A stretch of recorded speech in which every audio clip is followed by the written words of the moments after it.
I'm Elizabeth Fortson, and this is my informative speech on emergency room abuse.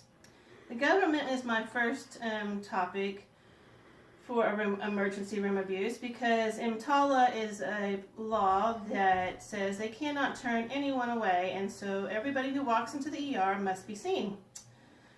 Should they be required to pay or not, it doesn't matter. They have to be seen and assessed by a physician. Press Ganey is another issue for emergency rooms because patient satisfaction is a requirement to whether patients receive pain medication or not. And if our Press Ganey scores are low, then we do not receive Medicare or Medicaid reimbursement. Dr. William Songberg says the mandate is simple. You never deny a request for antibiotics, opioid pain medicine, a scan, or an admission. The opioid issue has doubled since 2004 and 2008. And we know from news reports that the opioid issue is a problem right now in the United States. EMTALA is another issue, or Medicaid is another issue that is chronic abuse in the emergency room.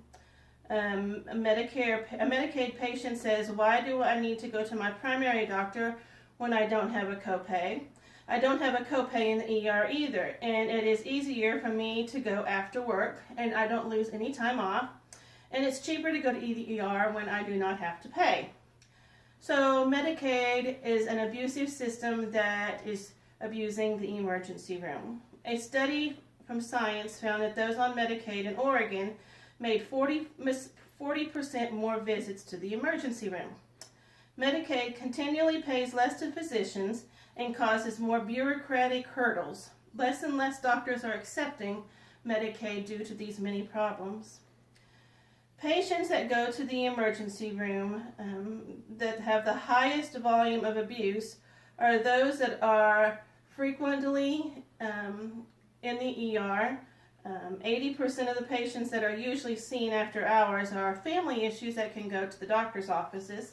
Things like chronic back pain, diaper rash, or any condition that's been lasting for several weeks.